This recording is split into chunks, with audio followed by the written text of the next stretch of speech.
I never believed in Bigfoot until something nearly 9 feet tall chased me through 7 miles of mountain bike trail at speeds that should have killed us both. My name is Marcus Vance. I'm 51 years old, and I spent most of my life on 2 wheels. I was a professional downhill racer in the late 80s and 90s until a catastrophic crash in West Virginia in '97 ended my career with a compound femur fracture. By '99, I'd transitioned into trail design, creating mountain bike courses for private developers and municipalities. September 2005 found me in Gifford-Pinchot National Forest in southern Washington. A real estate investment group had purchased 480 acres to create an exclusive mountain bike resort. They'd offered me $35,000 for complete trail system design. I'd spent 6 weeks surveying the property. The centerpiece was a 5-mile descent trail, dropping nearly 2,000 feet. I was riding a 2005 Turner RFX, full suspension, over $6,000 invested. My helmet mounted a Sony HDR-HC, 1 camcorder recording high-definition video to mini DV tapes. The camera was cutting edge for 2005. It was 10:45 when I started my descent. The September air was crisp, around 58 degrees. I activated the camera and began the test run. The opening section was flow trail, smooth banked turns building speed. I executed the technical rock garden perfectly, hit a 5-foot drop, landed smooth. This trail was going to be extraordinary. That's when I saw the prints, fresh footprints pressed into the moist earth, not deer or elk or bear. These were enormous footprints, easily twice the size of large human boot prints. I stopped and studied them. Each print measured at least 17 inches long, 8 inches wide, stride length easily 6 feet. They were deep, showing genuine weight distribution, with individual toe impressions and dermal ridge patterns extremely fresh. An uncomfortable sensation crawled up my spine. I was profoundly isolated, no cell coverage. My 2-way radio had maybe 3 miles range. Probably just someone playing around, I said aloud, unconvinced. I resumed riding, but the confidence had evaporated. Then I smelled it. A powerful, musky odor, wet animal fur mixed with decaying vegetation, intense enough to smell even while moving. It triggered ancestral warnings. Then I heard movement from the forest on my left, something large, crashing through undergrowth without attempting stealth. I stopped completely, both feet down. The movement ceased. Oppressive silence fell. Through a gap in the bushes 50 feet away, I saw it a face, observing me directly. It wasn't human. Proportions fundamentally wrong. Too wide, too flat, prominent brow ridge over deeply recessed eyes. Something that violated every category I understood. And it was massive. We maintained eye contact for 5 seconds that felt like hours. Those eyes, dark and profoundly intelligent. Then it stood up, 8 feet tall, maybe closer to 9, covered in dark brownish-black fur. Shoulders extraordinarily wide, arms disproportionately long. It opened its mouth and produced a sound that converted my blood to ice, a vocalization simultaneously raw and disturbingly human. I didn't think pure reflex. I clipped in and started pedaling. Behind me, that vocalization repeated, followed by something large crashing through forest parallel to the trail. It was pursuing me. The bike accelerated, 25, 30, 35, not sufficient. I could hear it maintaining pace on my left, maybe 30 yards into the forest. Branches snapping, heavy footfalls I could feel through the ground. The trail dropped steeply, 40, 45. The camera captured everything, the trail rushing toward me, glimpses of dark fur moving through trees. I hit a root section at full velocity, the bike bucking violently, made it through. The trail curved left. I leaned hard, maintaining maximum speed. For a moment, pursuit sounds faded. Then I heard it again, closer. It had cut across the interior of my curve, anticipating my trajectory. This thing was intelligent. The trail dropped again, a 45-degree pitch. I released the brakes. 55, 60. At this velocity, a mistake meant death. Behind me, the crashing stopped. Then I saw it ahead of me, 60 yards down trail, standing in the path. Arms spread wide, herding me. No time for thought. I veered hard left, abandoning the trail, crashing into virgin forest at 45 miles per hour. I was off trail in unmodified forest insanity, but I had no alternative. The creature roared again, 25 feet back. I wove between trees. A gap between cedars barely wider than my handlebars I threaded through, a fallen log. I lifted both wheels, cleared it. The creature simply vaulted over in one fluid motion. A branch caught the camera, twisting it sideways, ahead the trail. I crashed back onto the designed path. The bike felt wrong. The rear suspension was clicking. This section featured tabletop jumps, 3 consecutive jumps, each progressively larger. First jump at 50 miles per hour, the bike launched, flying 30 feet. Landed clean, second jump larger, flew even farther. Third jump, the largest, a 7-foot lip with a 50-foot gap. I hit the lip and flew. Complete silence except for wind cleared the gap, landed deep, brutal impact. The rear suspension clicked louder. A rock garden approached. I executed the line at speed. Behind me, the creature went through the boulders, over them. My rear suspension was definitely damaged, grinding now. The trail opened into a fast section. I checked behind me. The creature was 40 yards back, loping on all fours, matching my speed at 45 miles per hour. Impossible. The trail dove into tight forest, a slalom run. I hit it at 50, left turn so tight my pedal nearly clipped a trunk. My tires at the absolute edge of adhesion. The trees were too close for the creature to maintain speed. For the first time, I was pulling away. Then my damaged suspension failed completely. Metallic snap. The rear felt loose. Mechanical failure at these speeds was catastrophic. But I kept riding a wooden bridge I'd built spanning a creek. I hit the preceding jump, landed on the bridge. The wood boomed. Behind me, the creature reached the bridge. The wood groaned and cracked. I glanced back. The creature stood on the far side, chest heaving, watching me pull away. Our eyes met. I saw something in them. Recognition. Respect. Then it was gone from view. I kept riding, expecting pursuit to resume, but it didn't. I'd gotten away.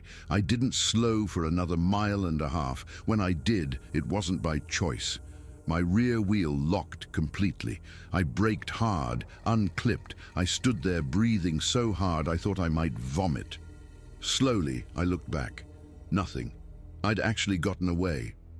I checked my watch. 1:35. My truck was 4 miles away. With a broken bike, that might as well be 40 miles. The rear linkage had sheared completely. The wheel was jammed. This bike wasn't going anywhere. The camera had been recording everything. I reached up, the red light was still on. It had captured everything. Proof. I had proof Bigfoot was real. I turned it off. I started pushing the bike. I'd progressed maybe 1/3 of a mile when I heard them vocalizations from multiple directions. Hoots, grunts, modulated whistles, answering each other. One from upslope, answer from downslope, a third from behind. They were coordinating, surrounding me. I abandoned the bike, unclipped my pack, grabbed the camera, shoved it in the pack. The calls came again, closer. I started running, not down the trail. I cut hard right into forest.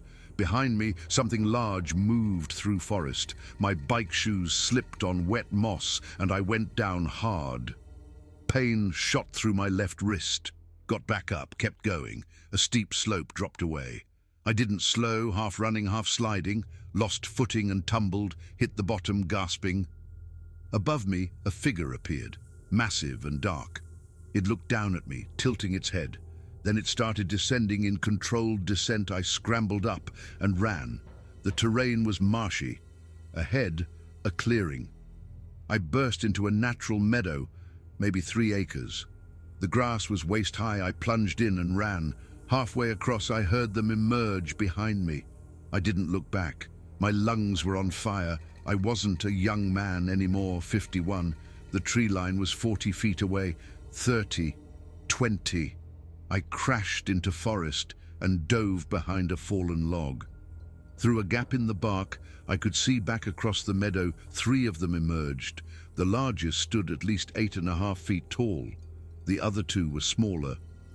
All 3 were massive, moving with coordinated purpose. They stood at the meadow's edge, looking at the path I'd left. The largest made a vocalization. One of the others responded. They were talking. The largest pointed directly toward where I was hiding.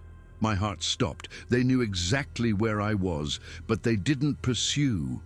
Instead, the largest made another vocalization. Then all 3 turned and walked back into the forest. Within seconds, they disappeared. I lay behind that log for 15 full minutes. But nothing happened. They were gone. Really gone. Why? They'd had me. But they'd chosen not to. I pulled out my 2-way radio.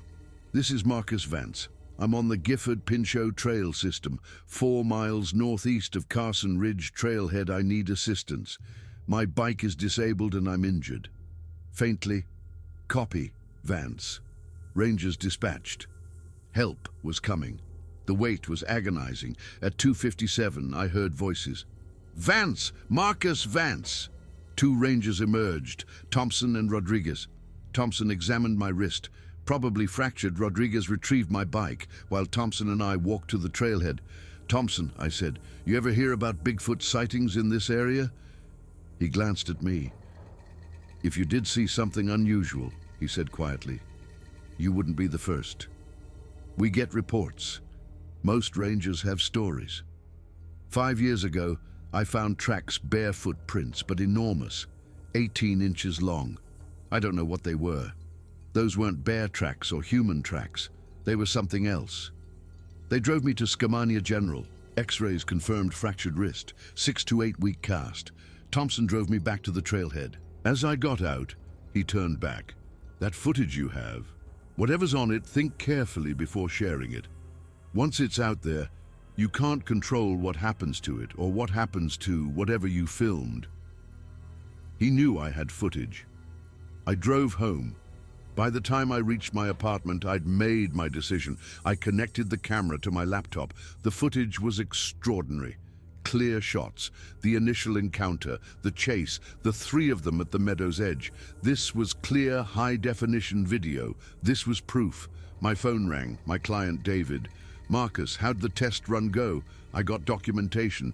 But David, we need to talk. I don't think you should open the trail to the public. Why?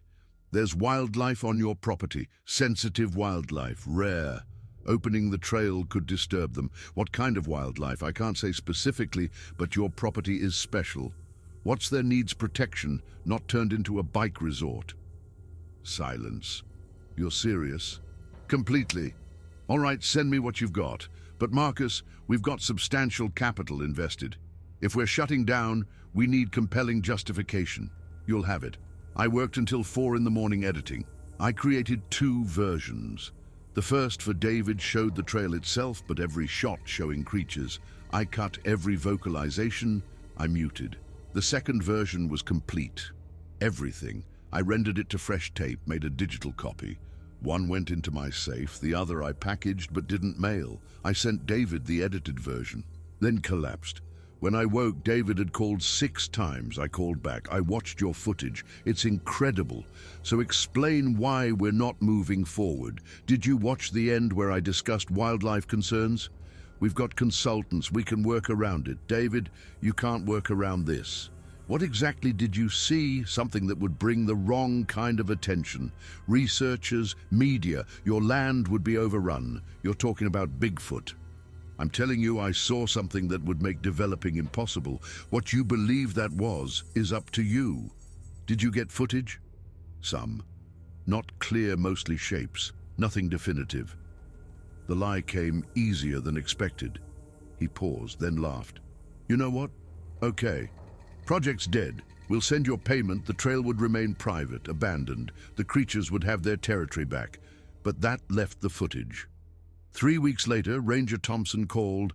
I wanted to ask if you'd made any decisions about that footage. How did you know I had footage? You had that look. The look people get when they've seen something they can't explain. I'm still deciding. Can I give you some advice? Whatever you saw, it survived this long by staying hidden. If you expose it, that changes. Suddenly everyone's looking for it. Hunters want trophies. Scientists want specimens. Its life gets infinitely more complicated. He was right. Also, if you release that footage, your life changes too. You become the Bigfoot guy.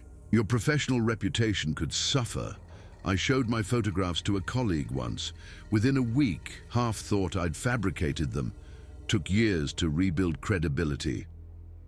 After we hung up, I sat with my laptop. The complete footage queued and ready. I could change the world, prove Bigfoot was real, or I could protect something rare and precious. My cursor hovered over delete. I thought about those eyes, the restraint. They could have killed me. Instead, they'd let me go. I clicked delete. The computer asked me to confirm. My finger hesitated. Then I clicked cancel. I couldn't delete the only proof, but I couldn't release it either. So I copied the file to 3 locations: external hard drive, DVD, mini DV tape.